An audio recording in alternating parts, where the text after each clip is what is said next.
Welcome everyone, this is मन्नत official YouTube channel. CCS rules के practice session में हम आपको पहली क्लास दे चुके हैं, जिस क्लास में आपको करवाए गए थे आपके सीसीएस के कंडक्ट रूल्स। तो कंडक्ट रूल्स 1964 एक ब्रीफ ओवरव्यू के साथ आपको कंप्लीट करवाया गया। पूरा का पूरा एरिया कवर किया जो आपके सिलेबस के अकॉर्डिंग है। जो जो इंपॉर्टेंट क्वेश्चंस बन सकते हैं वो आपसे डिस्कस किए। बाकी जो कुछ रहता था वो मॉक में आप लोगों के साथ में शेयर किया। तो डिस्क्रिप्शन में आपको लिंक मिल जाएगा। गूगल फॉर्म का लिंक भरने के बाद अगर आप प्रिपरेशन कर रहे हैं इस एग्जाम की, या तो आपका नेटर सेक्शन ऑफिसर का एग्जाम है या आपका सुपरिंटेंडेंट का एग्जाम है, जो आपका आईआईटी रोपड़ के लिए हम आपको प्रिपेयर करवा रहे हैं। तो आईआईटी रोपड़ की भी आप देख चुके होंगे, हम आपको बता चुके हैं। एग्जाम डेट आपकी नवंबर में ही है और नेटर एसओ से पहले आपका ये एग्जाम होने वाला है। तो कुछ बच्चे ऐसे होंगे जो कॉमनली इन दोनों की प्रिपरेशन कर रहे होंगे, तो वो भी हमारे चैनल को ज्वाइन कर चुके हैं। जिन्होंने अभी तक नहीं ज्वाइन किया है उस टेलीग्राम चैनल को, स्पेसिफिकली तब तक काम करेगा जब तक आपका फाइनल सिलेक्शन तक या रिजल्ट तक दोनों का क्लियर नहीं हो जाता। उसके बाद उस टेलीग्राम चैनल को डिलीट कर दिया जाए। तो आज की जो क्लास होगी हमारा रिवीजन सेशन ही होगा। इसमें साथियों सीसीएस के ही हम सीसीए रूल्स के बारे में बात करेंगे। तो ये सीसीए रूल आपके 1965 के अंदर आए थे। सीसीए की फुल फॉर्म आपने समझना जरूरी है। फुल फॉर्म तो सीसीए क्या होगा? सीसीए में आएगा आपका क्लासिफिकेशन, कंट्रोल एंड अपील। ठीक है, क्लासिफिकेशन के बाद कंट्रोल एंड अपील, ये आपका मेन पार्ट है आपके सीसीएस रूल्स 1965 के अंदर। तो आपको ये थोड़ा सा मैं बता देता हूं क्लासिफिकेशन में क्या होता है। ये आपका रूल नंबर 4 के अंदर आता है डिस्क्रिप्शन कि क्लासिफिकेशन क्या है। Rule number 4 part number 2। ठीक है, कितने पार्ट हैं सबसे पहले ये भी बता देते हैं। तो इसमें जो टोटल पार्ट है यहां पे लिख देते हैं टोटल पार्ट्स। इसके अंदर बच्चों आपके टोटल 9 पार्ट्स आपको देखने को मिलेंगे। 9 में से जो सेकंड पार्ट है वो आपके डिस्क्रिप्शन की यानी क्लासिफिकेशन की बात करता है, और अपील का जो बात करेगा वो आपका रूल नंबर 22 से लेके 28 तक अपील के बारे में। तो पार्ट कौन सा होगा वो इतना इंपॉर्टेंट नहीं है, बट थोड़ा सा ओवरव्यू इसलिए जरूरी है बिकॉज जब सीसीएस रूल के नाम में ही क्लासिफिकेशन, कंट्रोल एंड अपील है, तो हमें पता होना चाहिए क्लासिफिकेशन रूल कौन सा है और पार्ट कौन सा है। ठीक है, पार्ट नंबर 7 है, रूल नंबर 22 से 28 है। एक चीज और पढ़नी जरूरी है आपने कि भाई ये आए कब से, इफेक्टिव कब से हुई। तो वो एक क्वेश्चन बनेगा आपका कि भाई सीसीएस सीसीए जो रूल्स हैं 1965 ये आपके विद इफेक्ट फ्रॉम कब से हैं। तो बच्चों ये है 1/12/1965 से। ये आपने याद रखना, ये आपका क्वेश्चन बनेगा। ठीक है, बेसिकली पार्टों के नाम आपको बता देते हैं। ये पार्ट वाइज होगा, यहाँ पे पार्ट का नंबर लिखा है 1। तो ये आपका पहला जो है वो टाइटल ही होता है, जनरल होता है। पार्ट 2 में हम बात कर लेते हैं क्लासिफिकेशन की, जो हम आपको अभी बता चुके हैं। ठीक है, 9 पार्ट्स हैं, ज्यादा टाइम नहीं लगेगा। थर्ड पार्ट के अंदर आपकी अपॉइंटिंग अथॉरिटीज की बात होती है, जो भी आपकी अपॉइंटिंग अथॉरिटीज है। अब अपॉइंटिंग अथॉरिटीज कौन सी होंगी भाई? ग्रुप ए की पोस्टों के लिए कौन है, ग्रुप बी की पोस्टों, ग्रुप सी के लिए क्या है, ये ग्रुप वाइज होता है। ठीक है, अपॉइंटिंग अथॉरिटी 4 में हम आपको बता ही चुके थे कि 4 के अंदर क्या आएगा। सॉरी, ये नहीं बताया हमने आपको, ये सस्पेंशन के बारे में, किसी को सस्पेंड किया जाता है तो क्या है। पार्ट 5 में आपकी पेनल्टीज की बात होती है। तो ये पार्ट आपके इंपॉर्टेंट में याद रखना आप इसको, पेनल्टीज एंड डिसिप्लिनरी एक्शन। ठीक है, पेनल्टीज एंड डिसिप्लिनरी अथॉरिटीज, ये हो गया। पार्ट 6 के अंदर क्या था आपका? पार्ट 6 के अंदर है आपका कि किस तरह से आप पेनल्टी लगा सकते हो, यानी procedures of imposing penalties. Imposing penalties हो गया। 7th पार्ट है जो आपका वो अपील्स के बारे में बात करता है, जो हम बता चुके हैं आपको। और अपील के जो कौन से थे बच्चों, बताया भी था ना आपको, रूल नंबर 22 से 28 तक इसके अंदर रूल्स है। ठीक है जी, नेक्स्ट आपका आ जाता है पार्ट नंबर 8, जिसमें आपका रिव्यू और रिवीजन के बारे में है।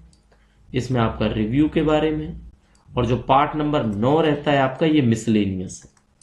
ठीक है, इसमें ऐसी चीजें हैं जो अलग से किसी पार्ट में नहीं है, जैसे आपका सर्विस ऑफ ऑर्डर नोटिस क्या है, रिपील और सेविंग के तरीके बताएंगे, रिमूवल ऑफ डाउट्स है, कोई power to relax time limit, अगर किसी को टाइम लिमिट रिलैक्स करनी है तो उसके बारे में जिक्र है। हो गया। होपफुली क्लास आपको अच्छी लग रही होगी। तो अगर आपने पहली क्लास नहीं देखी है तो वो पहली क्लास देख सकते हो आप, और उसके प्रिपरेशन के लिए जो मॉक्स है वो हम टेलीग्राम चैनल पर अवेलेबल कराते हैं, जिसका लिंक आपको डिस्क्रिप्शन में मिलेगा।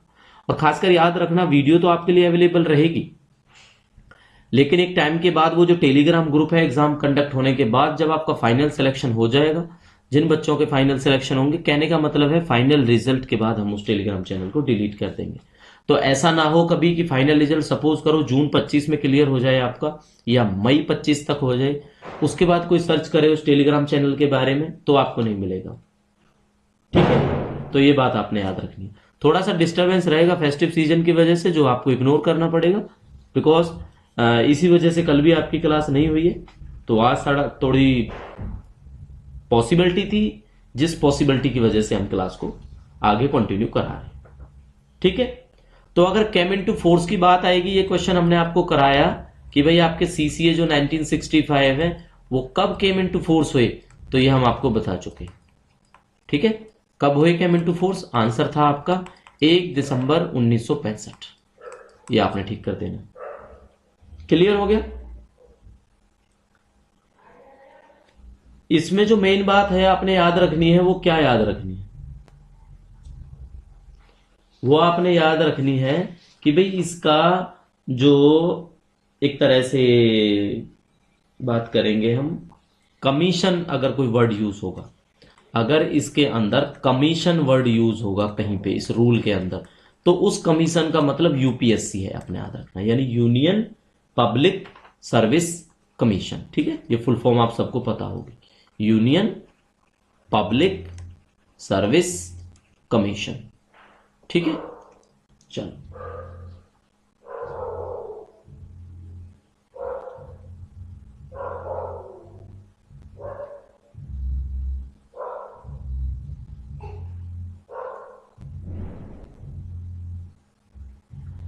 नेक्स्ट आपकी बात कर लेते हैं कि अप्लाई किस किस पे होता है, यानी कि जो इसके एप्लीकेशन है वो किस किस को लेके एप्लीकेशन है। बच्चों थोड़ा सा डिस्टरबेंस रहेगा, प्लीज उसको इग्नोर करना, है ना, उसके बारे में हम कुछ नहीं कर सकते। तो ये एवरी सिविलियन के लिए है, to every civilian in central government. ठीक है, सेंट्रल गवर्नमेंट, और या प्लस कर देते हैं इसको, और कौन सा सिविलियन? जो आपका डिफेंस में भी काम करता है, सिविलियन इन डिफेंस, उसके अंदर भी आपका ये हेल्पफुल रहेगा।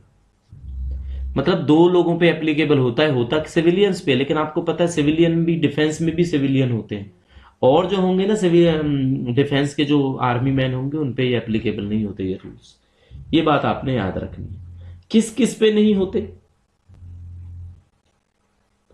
होते तो हैं, लेकिन अगर कोई पूछा जाए किस किस पर नहीं होते, जो क्वेश्चन आता है, ये यहां पे लिख देते हैं हम क्वेश्चन कि किस किस पर नहीं होते, ऐसे पूछा जाता है, तो उसमें ऐसे भी लिखा मिलेगा आपको सिविलियन इन डिफेंस, तो वो तो होते हैं, आपने याद रखना है। तो देखो आंसर से पहले ऑप्शंस जो होंगे आपके क्या क्या होंगे, जिस जिस पर नहीं होता।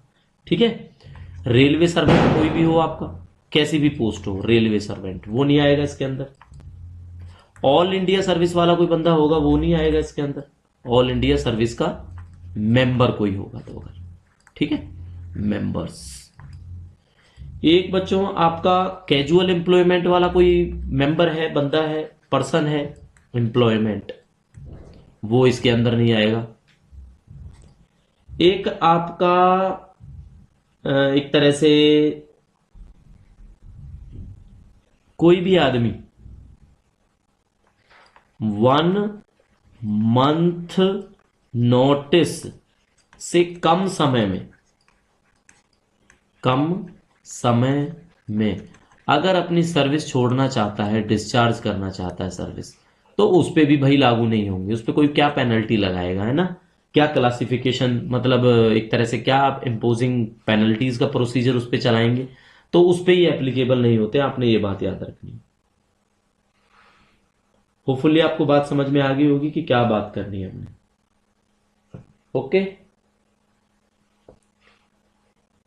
नेक्स्ट आपका टॉपिक है जो वो देख लेते हैं इसमें। अगर जो हमने टॉपिक पढ़ना है क्लासिफिकेशन का, ठीक है, तो क्लासिफिकेशन ऑफ पोस्ट की अब बात करेंगे। क्लासिफिकेशन ये हमने आपको पहले ही बताया था बच्चों, ये आपके पार्ट नंबर 2 के अंदर आता है। और टोटल जो पार्ट हैं आपके वो टोटल कितने हैं, करो रिकॉल अपने आप को, 9 है। ठीक है, कितने ग्रुप में डिवाइडेड है, 4 ग्रुप में डिवाइडेड है पोस्टें। ठीक है, 4 ग्रुप में, ए क्लास, बी क्लास की जॉब, सी क्लास की जॉब और आपका डी क्लास की जॉब। आप लोग जो पढ़ रहे हो नेटर एसओ के लिए, ये आपका बी क्लास है, और जूनियर सुपरिंटेंडेंट ये आपका बी क्लास है। ये आपके ये रोपड़ वाला जो है आईआईटी रोपड़। ठीक है बच्चों, ये आपने याद रखना है। अब क्या होता है, जो डी क्लास वाला है ये आप देखो, ये दोनों सब्ज्यूम है एक दूसरे में, सी प्लस डी, यानी एक ही कैटेगरी में आते हैं। लेकिन अगर आपको डिस्क्रिप्शन कोई पूछेगा क्लासिफिकेशन, तो ये चारों में आपको देखने को मिलेगा। ठीक है, जैसे क्लासिफिकेशन, यहां पे लिखूंगा मैं क्लासिफिकेशन, ये आपका क्लासिफिकेशन है ना जो, ये क्लासिफिकेशन ऑफ सर्विस है। और क्लासिफिकेशन ऑफ सर्विस के बाद ऐसे ही आपसे पूछा जाएगा कि भाई क्लासिफिकेशन ऑफ पोस्ट बताओ क्या होगा। तो पोस्ट का भी आपने ऐसे लिख देना है, हैं? आगे बस ग्रुप आ जाएगा, group A, group B, group C, group D. ये पोस्टें होती हैं आपकी सारी, ये भी 4 है। ठीक है, तो ये क्लासिफिकेशन है, इसमें कोई बड़ी बात नहीं है, ये आपको समझ में आ गया होगा। बेसिकली हर बच्चे को ये बात पता है। हुआ आपका क्लियर? नेक्स्ट आ जाएगी आपकी अपॉइंटिंग अथॉरिटी। तो अपॉइंटिंग अथॉरिटी किसमें है आपका, अब ये आप रिकॉल करते रहोगे ना, आपको पार्ट भी याद हो जाएंगे। पार्ट नंबर 3 के अंदर है अपॉइंटिंग अथॉरिटी। ठीक है, और पढ़ क्या रहे हैं बच्चों हम, सीसीएस सीसीए रूल्स पढ़ रहे हैं 1965।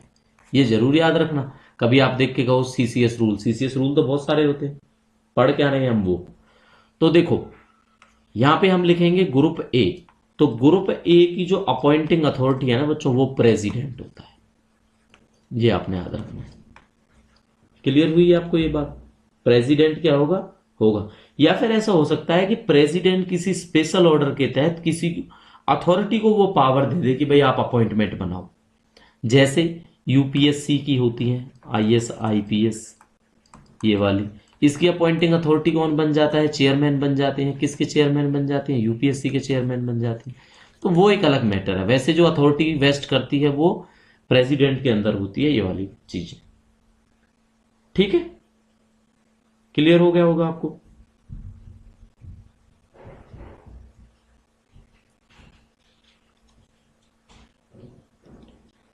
कोई भी अपॉइंटमेंट जो आपकी ग्रुप बी की हो, सी की हो, डी की हो।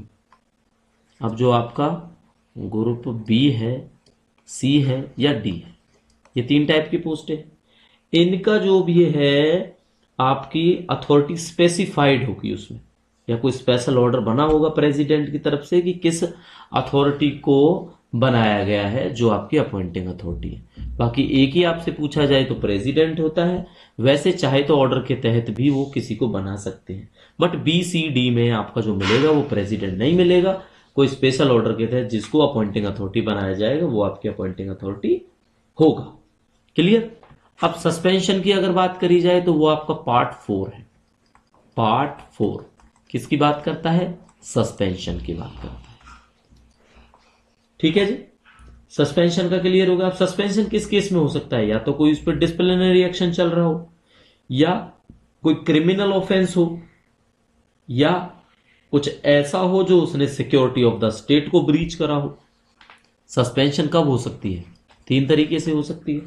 3 तरीके कौन कौन से हैं, या तो कोई उस पर ऐसी अनुशासनात्मक कार्रवाई हो, डिसिप्लिनरी एक्शन, जिसकी वजह से उसको सस्पेंड किया गया है। दूसरा ये हो सकता है कोई क्रिमिनल ऑफेंस भी हो सकता है भाई उस गवर्नमेंट एम्प्लॉय के खिलाफ। ठीक है, ये क्रिमिनल ऑफेंस। थर्ड में आपका क्या हो सकता है, थर्ड में ऐसा कुछ हो सकता है कि जिसमें आपकी सिक्योरिटी ऑफ द स्टेट को ब्रीच किया हो, सिक्योरिटी ऑफ द स्टेट, ठीक है, उस वजह से 3 तरीके से आपके डिसिप्लिनरी एक्शन है जो वो हो सकता है। क्लियर हुई होगी आपको ये बात?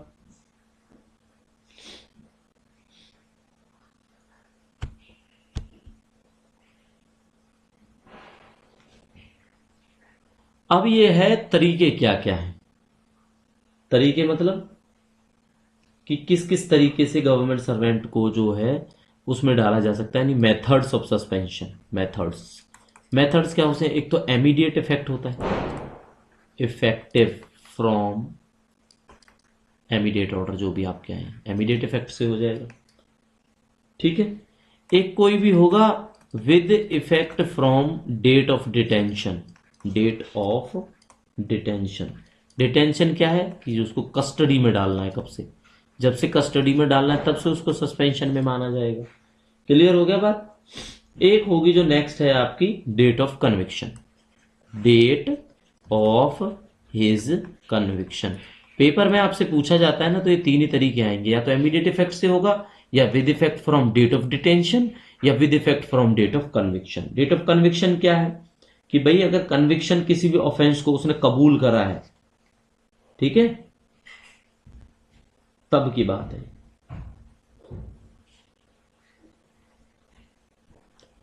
तो ये आपका 48 घंटे से ज्यादा जेल, 48 घंटे से ज्यादा जेल अगर होती है तो डेट ऑफ कन्विक्शन के हिसाब से उसको ये अलग कर दिया जाता है। क्लियर हुई ये बात? आपको समझ में आई होगी क्या टॉपिक पे बात करनी है? पता लगा आपको मेथड ऑफ जो आपके सस्पेंशन है वो किस किस हिसाब से है गवर्नमेंट सर्वेंट। ये मत सोचना आप पढ़ रहे हो तो मैं आपकी बात कर रहा हूं, लेकिन कल को गवर्नमेंट सर्वेंट हो गए तो ये हर उस की बात होगी। अब इसमें से जो पेपर में पूछा जाता है ना आपसे सस्पेंशन का, वो क्या पूछा जाता है वो देखो आप। तो वो आप सबने देखना है, वो जो आपसे पूछा जाता है वो पूछा जाता है कि आपकी सस्पेंशन का तो इतना ही है, पेनल्टीज में से क्या पूछा जाता है, तो पेनल्टीज का पढ़ लो, ठीक है। अब पेनल्टीज कौन से पार्ट में है? पार्ट 5 के अंदर है पेनल्टीज।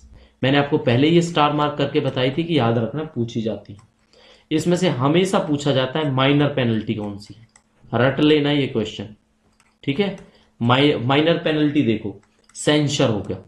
सेंशर क्या होता है? निंदा बोलते हैं जिसको, कि आप किसी की निंदा उस हिसाब से करो तो वो माइनर पेनल्टी में आता है, ठीक है। आपके प्रमोशन को विद होल्ड कर ले, विद होल्डिंग ऑफ हिज या हर, ठीक है, प्रमोशन, प्रमोशन को होल्ड कर लिया तो ये भी आपके लिए पेनल्टी होगी, बट ये माइनर हुई, याद रखना ये minor penalties. Recovery from her पे, रिकवरी फ्रॉम हिज या हर, ठीक है, जो सर्वेंट होगा पे, अगर उसकी पे से कोई रिकवरी कर रहे हैं। क्लियर हुआ? मतलब रिकवरी उस हिसाब से होनी चाहिए कि उसको एडवर्स इफेक्ट ना करे। वो एडवर्स मतलब बुरी तरह से, ऐसा ना हो कि मान लो जैसे 30,000 है पेंशन या सैलरी, 30 में से आप उसके 26,000 कट कर लो तो 4,000 में थोड़ी वो जी पाएगा, तो वो रिकवरी नहीं हुई। तो रिकवरी का भी जो है आपका 3 साल तक का जो मैक्सिमम पीरियड है, जिसको मतलब एक तरह से रिड्यूस कर सकते हैं उसको, ठीक है। और क्या हो सकता है यार? इंक्रीमेंट रोक लो, जो इंक्रीमेंट मिलता है उस इंक्रीमेंट को रोक लो, यहां पे लिख देते हैं इंक्रीमेंट रोकना, इंक्रीमेंट रोकना। तो ये तरीके हुए आपके।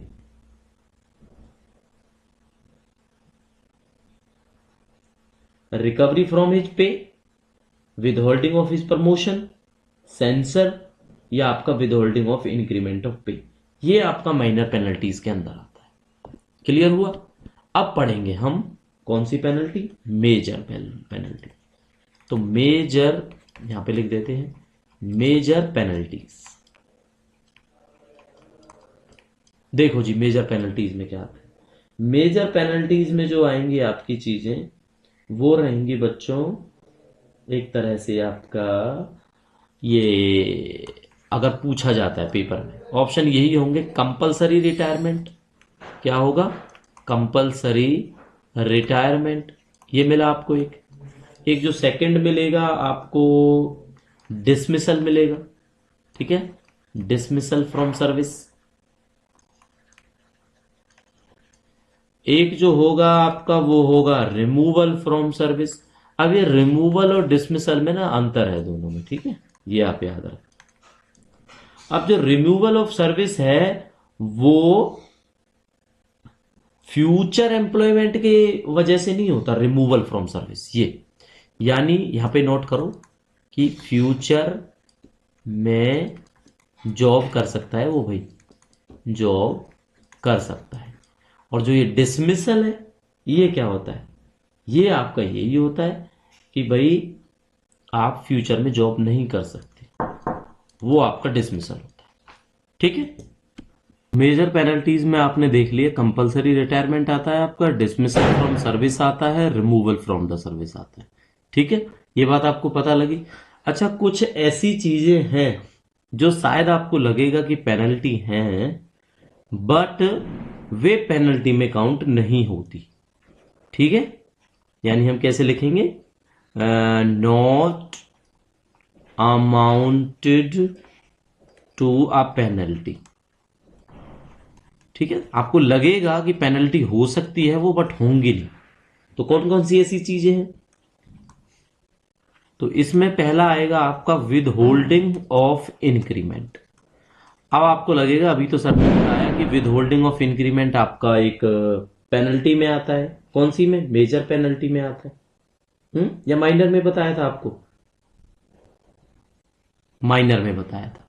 लेकिन ये बात यहां पे कंप्लीट नहीं हुई, यहां फिल इन द ब्लैंक है। तो वो ब्लैंक क्या है, वो उस केस में है अगर आप फेल होते हो, ठीक है, अगर आप फेल होते हो किसी डिपार्टमेंटल एग्जामिनेशन। अगर आप पास हो जाते हो तो मान लो उनको इंक्रीमेंट दे दिया, लेकिन फेल होने के बाद ऐसा थोड़ी है कि आपके इंक्रीमेंट को विद होल्ड करेंगे, है ना। With holding of increment of a government servant for his failure to pass any departmental examination, तो वो काउंट नहीं होता आपकी उस चीज में, ठीक है। कुछ इस तरह की चीजें हैं जो आपके इंक्रीमेंट में, यानी सॉरी पेनल्टी में, वो चीज काउंट नहीं होती, ठीक है। एक जैसे आपका कंपलसरी रिटायरमेंट की बात आ जाती है, कंपलसरी रिटायरमेंट। अब ये तो हमने पेनल्टी बताई थी आपको, लेकिन पूरी लाइन पढ़नी है आपने कंपलसरी रिटायरमेंट की, ठीक है। किसके, वो in accordance with the provision relating to superannuation और retirement, relating to superannuation और रिटायरमेंट, ठीक है। ये चीज क्लियर हुई, आपको पता लगा। अब है कोई टर्मिनेशन ऑफ सर्विस हो जाती है, कब, टर्मिनेशन ऑफ सर्विस अगर प्रोवेशन के दौरान हो जाती है तो वो आपका कोई उसमें काउंट नहीं होगा। टेम्परेरी गवर्नमेंट सर्वेंट है तो उसमें वो चीज काउंट नहीं होती। तो कुछ ये चीजें हैं जो आपने देखनी है कि पेनल्टी में आएंगी या नहीं आएंगी। अब मान लो कोई टेम्परेरी गवर्नमेंट सर्वेंट है तो उसकी जो सर्विस है वो तो कंप्लीट होगी टेम्परेरी सर्विस रूल्स के हिसाब से। जैसे आपका सीसीएस के जो हो ना, एक टेम्परेरी सर्विस का भी रूल है, टेम्परेरी सर्विस रूल्स, ये भी आपका 1965 के अंदर आया था, क्लियर। तो ये आपको पढ़ाया कि कौन सी ऐसी चीजें जो पेनल्टी में नहीं आती। अभी भी बहुत सारी चीजें हैं जो बतानी है पेनल्टी में, बट वो जब आप मॉक क्वेश्चंस दोगे ना, जब आप क्वेश्चंस करोगे तो आपको समझ में आएगी वो चीज, ठीक है। उसका फिर डिस्कशन है हम आपके साथ उन मॉक के क्वेश्चंस के साथ में ही करेंगे अगर क्लास लेंगे, नहीं तो मॉक के जो क्वेश्चंस होंगे, क्वेश्चंस में आप जब देखोगे तो आपको क्लियर हो जाएगी ये सारी चीजें, ठीक है। अब आपने क्या करना है, अब सराउंडिंग्स में आपको फेस्टिव सीजन की वजह से आवाज सुनाई देगी तो उसको थोड़ा इग्नोर करना है, बिकॉज उसके बिना पहले मैं आपको बता चुका हूं क्लास पॉसिबल नहीं होगी बच्चों आपकी, ठीक है। अब एक इंपॉर्टेंट जो पार्ट आता है ना इसके अंदर, इंपॉर्टेंट आपने पार्ट 7 एक बार पढ़ लेना है। पार्ट 7 में क्या है, इसमें पेनल्टीज की बात करी गई, सॉरी अपील की बात की गई कि किस किस केस में आप अपील कर सकते हो। तो जिस केस में कोई अपील लाई नहीं करती वो चीज देखो, नो अपील लाइज, सबसे पहले ये आपने पढ़ना है कि जिसमें कोई अपील ही नहीं होती। तो कोई भी जो ऑर्डर प्रेसिडेंट बनाता है भाई उनमें कोई अपील नहीं है। Any order made by president. अब ये प्रेसिडेंट कौन है? किसी यूनियन का प्रेसिडेंट है? नहीं, प्रेसिडेंट ऑफ इंडिया है। ठीक है, एक पॉइंट आपने ये याद रखना है। दूसरा कौन सा पॉइंट है? कोई भी ऑर्डर जो किसी इंक्वायरी अथॉरिटी ने पास किए हैं इंक्वायरी के तहत, ठीक है, any order passed by inquiry authority, कोई भी इंक्वायरी अथॉरिटी जो ऑर्डर पास करती है किस कोर्स में? इंक्वायरी के कोर्स में।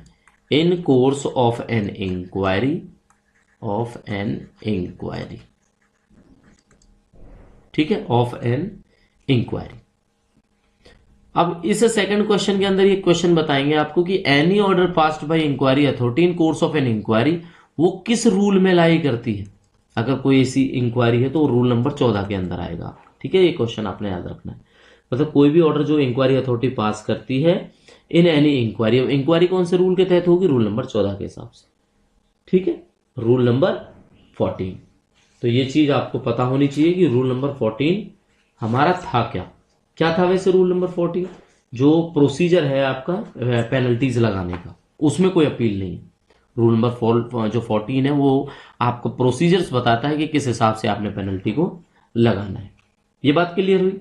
और कोई भी इंटरलोकेटरी नेचर का ऑर्डर होगा या कोई ऐसा होगा जिसमें स्टेप इन ऐड होगी final disposal of disciplinary proceedings, suspension को छोड़ के कोई भी डिसिप्लिनरी प्रोसीडिंग की अगर डिस्पोज करना होगा तो कोई उसमें जैसे ऑर्डर निकलेगा आपका, तो उस ऑर्डर में आप अपील नहीं कर सकते।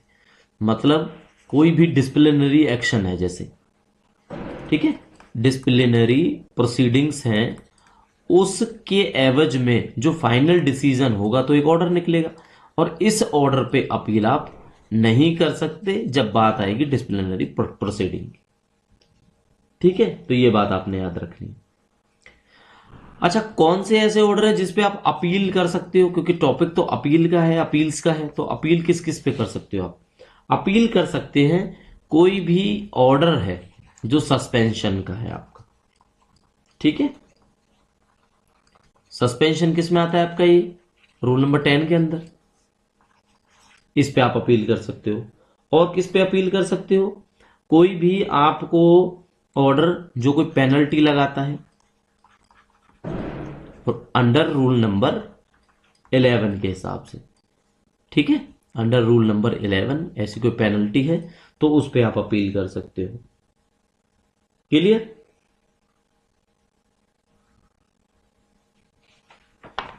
तो चीजें और भी हैं जो इंपॉर्टेंट रहेंगी आपकी, तो वो मेरे हिसाब से हम क्वेश्चंस में ही डिस्कस करेंगे उस टॉपिक को जब भी आपको क्वेश्चंस करवाएंगे। तो ये बातें आपको होपफुली क्लियर होंगी। अगर आपको क्लास, अगर सेशन अच्छा लग रहा है तो अभी तक वीडियो को अगर आपने लाइक नहीं किया लाइक कर लेना। बाकी AA, सुपरिटेंडेंट, ASO, SO इस तरह के एग्जामिनेशंस के लिए हमारी क्लासें आपके लिए हेल्पफुल है ये। अच्छा, अब एक क्वेश्चन आपका आ जाता है, अगर आपसे पूछता है कि पीरियड कितने लिमिट्स किए गए हैं, टाइम अपील का। कोई ऑर्डर निकला, उसकी आपने अपील करनी है तो वो कब तक आप अपील कर सकते हो? ठीक है, तो जब ऑर्डर पास हुआ ना तो उस ऑर्डर के बाद विद इन 45 डेज, ये क्वेश्चन आपका बनता है, सिंपल सा क्वेश्चन है कि भाई विद इन 45 डेज के अंदर अंदर आप अपील को फाइल कर सकते हो। ये आपने याद रखना, ये क्वेश्चन था।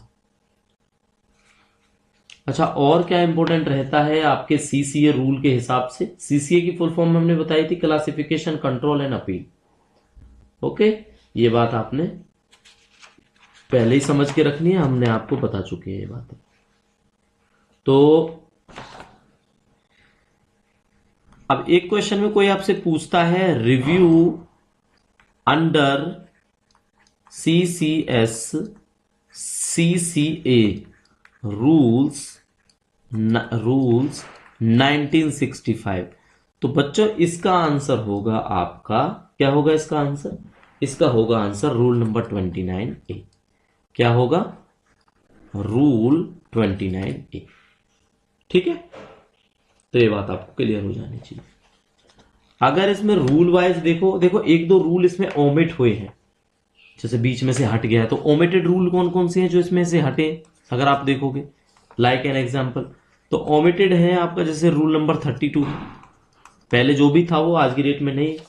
तो वैसे इसके अंदर जो टोटल रूल्स हैं जो हमने आपको बताए हैं, या आप भी पीडीएफ पढ़ोगे इस चीज की पूरी बुक के अंदर, तो आपको टोटल 35 रूल्स मिलेंगे। और रूल नंबर 35 जो लास्ट है आपका, वो क्या कहता है? वो कहता है कि कोई भी आपका डाउट है उसका रिमूवल कैसे करना है, रिमूवल ऑफ डाउट्स। ठीक है, अगर किसी भी रूल कोई इंटरप्रिटेशन में कोई आपका डाउट है, तो उस मैटर को आप प्रेसिडेंट को या जो भी अथॉरिटी डिसाइडेड है उसको आप भेज सकते हो कि इस रूल में ये वाली प्रॉब्लम देखने को मिलती। ठीक है, तो आपको पता होना चाहिए। तो होपफुली साथियों ये सेशन आपको अच्छा लगा होगा। मेनली क्या है, डिस्क्रिप्टिवली हमने नहीं जाना है। एएसओ का जिन बच्चों ने पेपर दिया है नेटर का, वो उनमें से ही कुछ बच्चे होंगे जो आज की डेट में, ज्यादा नहीं होंगे, जो एसओ का पेपर देने वाले हैं। तो आपने देखा था फैक्चुअल क्वेश्चंस आए थे वहां पे। ठीक है, कैसे आए थे? फैक्चुअल क्वेश्चंस, ज्यादा डिस्क्रिप्टिव नहीं था। तो आपने फैक्चुअल ही चीजों को पढ़ना है। बाकी बात रही रिवीजन की, इसके बाद में मॉक जो भी अवेलेबल होगा हमारे उस चैनल पे अवेलेबल होगा, जिसका आपको डिस्क्रिप्शन में लिंक दिया गया है। ज्वाइन करने का सारा मेथड आपको वहां पे देखने को मिल जाएगा। तो नेक्स्ट क्लास आपको इसी चैनल पे मिलती रहेगी। अगर अभी तक चैनल को सब्सक्राइब नहीं किया तो आप चैनल को प्लीज सब्सक्राइब करो। टेलीग्राम पे और यूट्यूब पे मनत ऑफिशियल यूट्यूब के नाम से आप हमें देख सकते हो।